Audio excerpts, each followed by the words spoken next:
जय हिंद फ्रेंड्स। तो घटना चक्र के टफ क्वेश्चन की सीरीज़ में हमने जो एनिसेंट हिस्ट्री स्टार्ट किया था, कुछ प्रॉब्लम्स के कारण मैंने क्वेश्चन बीच में ही छोड़ दिया था। 56 नंबर क्वेश्चन तक हमने किया है उस वीडियो में। तो हम 56 से स्टार्ट करते हैं। तो इसमें है 56 से स्टार्ट करते हैं, हालांकि ये मैंने करवा रखा है बट फिर यहीं से स्टार्ट करते हैं। पूछा है कौन सा सही नहीं है। तो इसमें दिया पहला, श्रवण बेलगोला स्थित गोमतेश्वर की प्रतिमा जैनियों की अंतिम तीर्थंकर को दर्शाती है। और फिर है कि भारत का सबसे बड़ा बौद्ध मठ अरुणाचल प्रदेश में है। खजुराहो के मंदिर जो है वो चंदेल राजाओं द्वारा बनवाए गए थे। होयसलेश्वर मंदिर शिव को समर्पित है। तो इसमें जो है बी और सी जो ये सब सही है, लेकिन इसमें पूछा सही नहीं है। तो क्वेश्चन के अकॉर्डिंग ये हो जाएगा, क्योंकि जो मतलब कह रहा है कि श्रवण बेल गोला स्थित गोमतेश्वर की प्रतिमा है, ठीक है, वो जैनियों की जो है अंतिम तीर्थंकर को दर्शाती है। तो हम पढ़ते हैं इसमें कि श्रवण बेलगोला जो है कर्नाटक राज्य में स्थित है और यह गंग शासक रचमल चतुर्थ पंचमल के शासनकाल में चामुंडराय नामक मंत्री ने लगभग 981 ईस्वी में बाहुबली गोमतेश्वर की विशालकाय जैन मूर्ति का निर्माण किया। बाहुबली जो थे वो जैन तीर्थंकर ऋषभनाथ के पुत्र माने जाते थे, ठीक है, मतलब बाहुबली ही गोमतेश्वर जो है वो बाहुबली को ही कहते थे और ये ऋषभनाथ के पुत्र माने जाते थे। तो ऐसे कैसे हो गया कि अंतिम तीर्थंकर को दर्शाती है, तो ये तो गलत हुआ। तो इसलिए हमारा राइट आंसर जो 56 का हो जाएगा ए। उसके बाद हम नेक्स्ट क्वेश्चन देखते हैं। हमारा लेसन स्टार्ट होता है शैव तथा भागवत धर्म से। उसमें एक ही क्वेश्चन था, हमारा नेक्स्ट चैप्टर स्टार्ट हो गया शैव तथा भागवत धर्म से। इसके हम टफ क्वेश्चन को देखते हैं। तो इसमें दिया हुआ है पहला क्वेश्चन कि प्राचीन भारत के विश्वोत्पत्ति विषयक धारणाओं के अनुसार 4 युगों के चक्र क्रम किस प्रकार है। तो पहले है कृत मतलब सतयुग, फिर त्रेता, फिर द्वापर एवं कलयुग। कृत मतलब सतयुग, त्रेता, द्वापर एवं कलयुग। फिर नेक्स्ट क्वेश्चन हमारा है, नेक्स्ट हमारा क्वेश्चन है 26 नंबर की दिया है देवता और उसकी पहचान। जैसे कि देवताओं में दिया है, इसमें राइट आंसर हमारा बी हो जाएगा। तो देखिए शिव का जो है तो त्रिशूल से संबंध है और विष्णु भगवान का चक्र से। गणेश जी का किससे है, तो गणेश जी का जो संबंध है वो रस्सी व फंदा से और सरस्वती जी का वीणा से है। नेक्स्ट क्वेश्चन देखते हैं। नेक्स्ट क्वेश्चन है जैन धर्म और मतलब यहाँ पे दिया उसका मिलान करना है। इसका राइट आंसर क्या हो जाएगा, सी होगा। जैन धर्म मतलब पावापुरी में और हिंदू धर्म का हो जाएगा वाराणसी। इस्लाम धर्म क्या होगा, तो मदीना हो जाएगा और ईसाई धर्म वेटिकन हो जाएगा। फिर हमारा नेक्स्ट चैप्टर स्टार्ट होता है 6ठी शताब्दी ईस्वा पूर्व राजनीतिक दशा। इसमें भी हम टफ क्वेश्चन देखते हैं। क्वेश्चन दिया हुआ है तीसरा, जैसे कि राजा और राज्य दिए हुए हैं, इसमें क्या सही है, सी ऑप्शन हो जाएगा ए का 3। प्रदोत जो है ये अवंती से संबंधित है, ठीक है। फिर उसके बाद दिया है उदयन का संबंध किससे है, वध से है, ठीक है। फिर है सी और प्रसेनजित कौशल है, अजात शत्रु का संबंध किससे है, तो अजात शत्रु जो है वो मगध से है, ठीक है। तो राइट आंसर हमारा हो जाएगा ए, सॉरी सी हो जाएगा। तो एक बार यहाँ देख लेते हैं, प्रदोत का अवंती, उदयन का वत्स, प्रसेनजित का हो गया। यहाँ दिया है प्रदोत राज्य जो है, प्रदोत राजा अवंती राज्य के थे, उदयन वत्स राज्य, फिर है प्रसेनजित कौशल और अजात शत्रु मगध के हैं।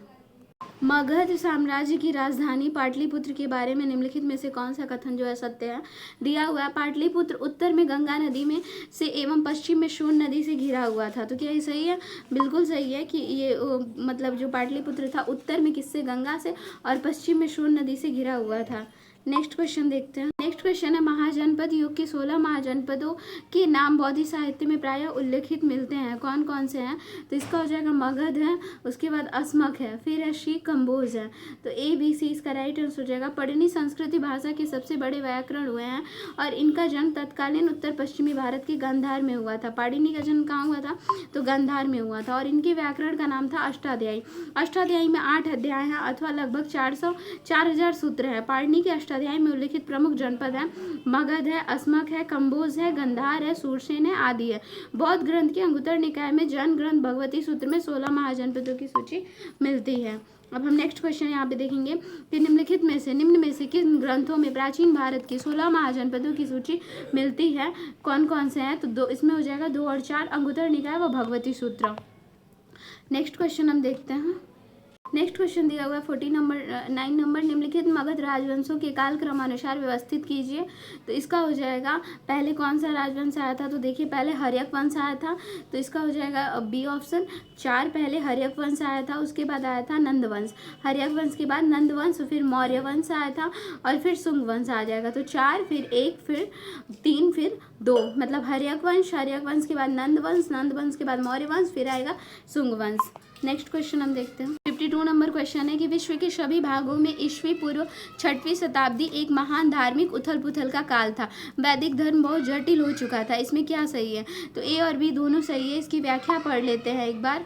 देखिए कि ईसा पूर्व 6वीं शताब्दी के उत्तर भारत मध्य गंगा घाटी क्षेत्र में अनेक धार्मिक संप्रदायों का उदय हुआ। अनेक मत तथा दर्शनों के प्रादुर्भाव ने बौद्धिक आंदोलन का रूप ग्रहण किया। विभिन्न मतों को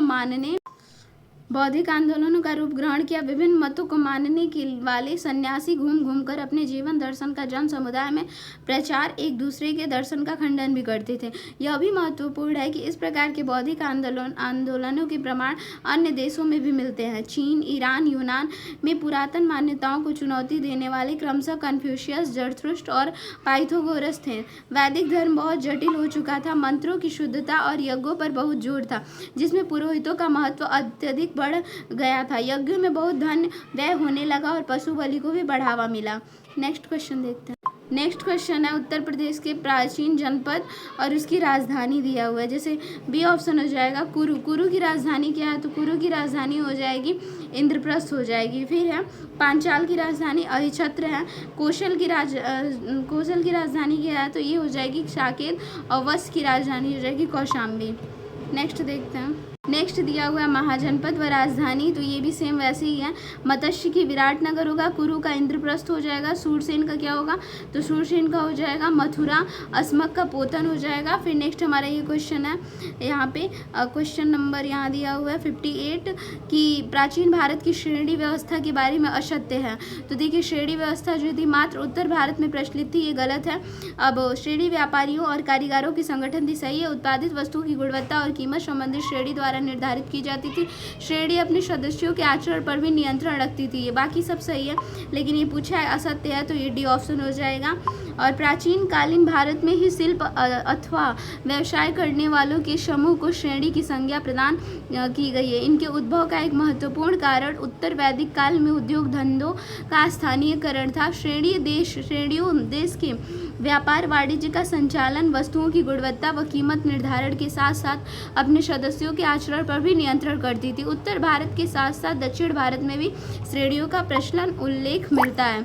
अब नेक्स्ट जो हमारा चैप्टर यूनानी आक्रमण नेक्स्ट वीडियो में करेंगे, क्योंकि बाहर बहुत शोर हो रहा है, तो इसको नेक्स्ट वीडियो में कवर करते हैं।